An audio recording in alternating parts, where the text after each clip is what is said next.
Bismillahirrahmanirrahim. Assalamualaikum warahmatullahi wabarakatuh. Apa kabar teman-teman semua? Semoga kita dalam keadaan sehat selalu.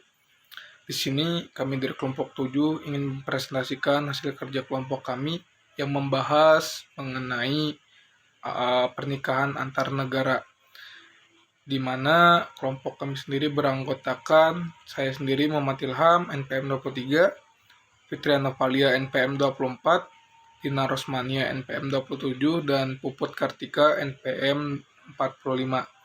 Baik, selanjutnya itu ada pernikahan. Pernikahan adalah merupakan upacara pengikatan janji nikah yang dirayakan ataupun dilaksanakan oleh dua orang dengan maksud meresmikan ikatan perkawinan secara norma agama, norma hukum, dan norma sosial.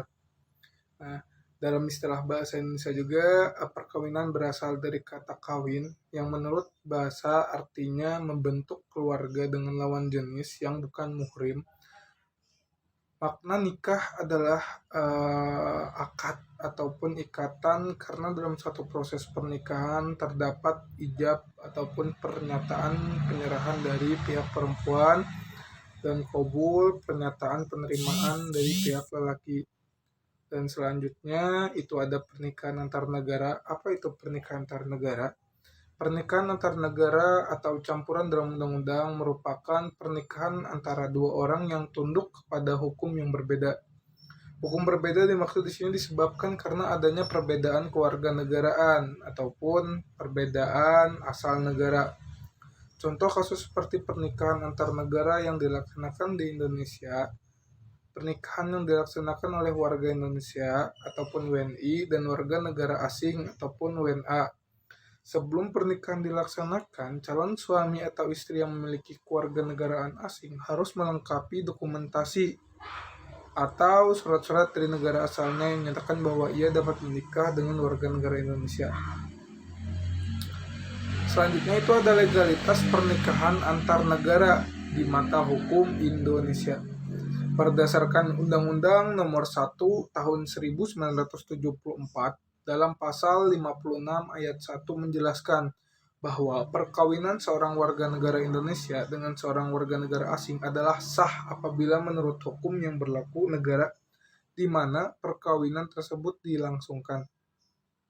Jika pernikahan campuran dilaksanakan di luar negeri ataupun di luar wilayah Indonesia, pernikahan tersebut wajib dicatatkan di instansi yang berwenang di negara setempat dan dilaporkan ke perwakilan Republik Indonesia ataupun KBRI ataupun kedutaan besar di negara di mana pernikahan tersebut dilangsungkan.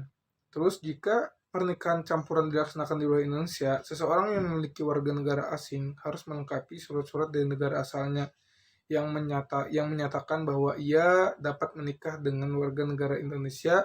Perkawinan tersebut wajib dilaporkan paling lambat 60 hari sejak tanggal perkawinan.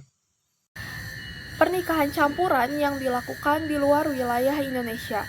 Pasal 56 Undang-Undang Nomor 1 Tahun 1974 tentang perkawinan menyatakan perkawinan yang dilangsungkan di luar Indonesia antara dua orang warga negara Indonesia atau seorang warga negara Indonesia dengan warga negara asing adalah sah bila mana dilakukan menurut hukum yang berlaku di negara di mana perkawinan itu dilangsungkan dan bagi warga negara Indonesia tidak melanggar ketentuan-ketentuan undang-undang ini. Dalam waktu 1 tahun setelah suami istri itu kembali ke wilayah Indonesia, surat bukti perkawinan mereka harus didaftarkan di kantor pencatatan perkawinan tempat tinggal mereka. Pernikahan campuran yang dilakukan di wilayah Indonesia. Perkawinan antara dua orang di wilayah Indonesia yang berbeda kewarganegaraan dan salah satunya warga negara Indonesia disebut perkawinan campuran. Pasal 57 Undang-Undang Nomor 1 Tahun 1974 menyatakan yang dimaksud dengan perkawinan campuran dalam undang-undang ini adalah perkawinan antara dua orang yang di Indonesia tunduk pada hukum yang berlainan karena perbedaan kewarganegaraan dan salah satu pihak berkewarganegaraan Indonesia. Pasal 60 Undang-Undang Nomor 1 Tahun 1974 menyatakan perkawinan campuran tidak dapat dilangsungkan sebelum terbukti bahwa syarat-syarat perkawinan yang ditentukan oleh hukum yang berlaku bagi pihak masing-masing telah terpenuhi. Untuk membuktikan bahwa syarat-syarat tersebut dalam ayat 1 telah dipenuhi dan karena itu tidak ada rintangan untuk melangsungkan perkawinan campuran, maka oleh mereka yang menurut hukum yang berlaku bagi pihak masing-masing berwenang mencatat perkawinan diberikan surat keterangan bahwa syarat-syarat telah dipenuhi. Selanjutnya, jika pejabat yang bersangkutan menolak untuk memberikan surat keterangan itu, maka atas permintaan yang berkepentingan, pengadilan memberikan keputusan dengan tidak beracara, serta tidak boleh dimintakan banding lagi tentang soal apakah penolakan pemberian surat keterangan itu beralasan atau tidak. Yang keempat, jika pengadilan memutuskan bahwa penolakan tidak beralasan, maka keputusan itu menjadi pengganti keterangan yang tersebut ayat 3. Yang kelima, surat keterangan atau keputusan pengganti keterangan tidak mempunyai kekuatan lagi jika perkawinan itu tidak dilaksanakan dalam masa 6 bulan sesudah keterangan itu diberikan. Selanjutnya ada syarat pernikahan antar negara. Yang pertama, dokumen persyaratan nikah untuk warga negara asing atau WNA, Certificate of No Impediment atau CNI alias surat single, yaitu surat keterangan yang menyatakan bisa menikah dan akan menikah dengan WNI. Surat ini dikeluarkan oleh instansi yang berwenang di negaranya seperti Kedubes. Yang kedua, fotokopi kartu identitas atau KTP dari negara asal calon mempelai WNA. Yang ketiga, ada fotokopi paspor. Yang keempat, fotokopi akta kelahiran diperlukan sebagai syarat nikah. Yang kelima, surat keterangan tidak sedang dalam status kawin. Yang keenam, akta cerai jika sudah pernah kawin. Yang ketujuh, akta kematian pasangan kawin bila meninggal. Yang kedelapan, surat keterangan domisili saat ini diperlukan untuk persyaratan nikah. Yang kesembilan, pas foto 2x4 dan 4x6, 4 lembar. Dan yang terakhir, untuk pernikahan di KUA harus menceritakan surat keterangan mualaf jika sebelumnya beragama selain Islam. Selanjutnya, implikasi pernikahan campuran dalam hukum perdata internasional. Mengenai akibat hukum pernikahan, seperti hak dan kewajiban suami istri, hubungan orang tua dan anak, kekuasaan ke orang tua, dan harta kekayaan perkawinan, berkembang beberapa asas yang menyatakan akibat hukum perkawinan tunduk pada: yang pertama, sistem hukum tempat perkawinan diresmikan dan dilangsungkan; yang kedua, sistem hukum dari tempat suami istri bersama-sama menjadi warga negara setelah perkawinan; dan yang ketiga, sistem hukum dari tempat suami istri berkediaman tetap bersama-sama setelah perkawinan. Selanjutnya kita akan membahas mengenai hukum pernikahan antar negara atau pernikahan campuran menurut hukum perdata internasional. Dalam hukum perdata internasional, permasalahan pokok dari pernikahan antar negara atau pernikahan campuran ialah sistem hukum manakah yang harus diberlakukan terhadap permasalahan-permasalahan yang terjadi dalam pernikahan tersebut.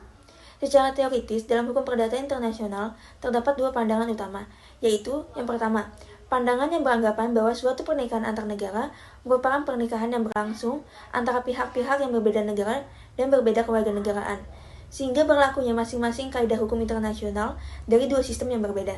Yang kedua, yaitu pandangan yang beranggapan bahwa suatu perkawinan dianggap sebagai perkawinan campuran apabila para pihak berbeda kewarganegaraan dan nasionalitasnya. Selanjutnya kita akan membahas mengenai status kewarganegaraan akibat perkawinan campuran ataupun pernikahan antar negara. Merujuk pada ketentuan Undang-Undang Kewarganegaraan mengenai status kewarganegaraan dalam pernikahan campuran.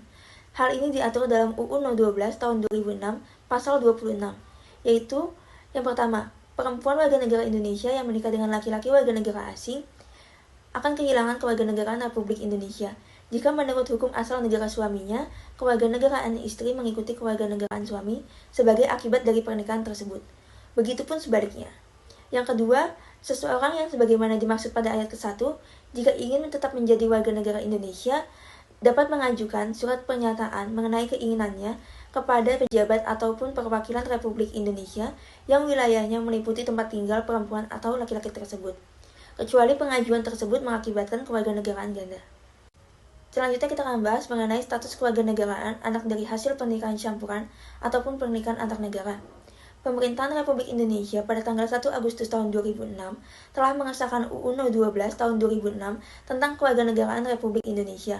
Dengan diundang-undangkannya undang-undang tersebut, Undang-Undang Kewarganegaraan yang lama yaitu UU No 26 tahun 1958 yang menganut dui kewarganegaraan dinyatakan tidak berlaku lagi, dikarenakan sudah tidak sesuai dengan perkembangan masyarakat Indonesia dan ketatanegaraan Republik Indonesia.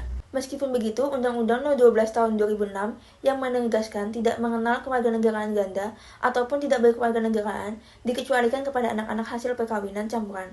Anak-anak hasil pernikahan campuran atau antar negara ini diakui dapat memilih kewarganegaraannya sendiri.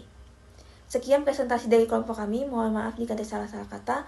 Wassalamualaikum warahmatullahi wabarakatuh.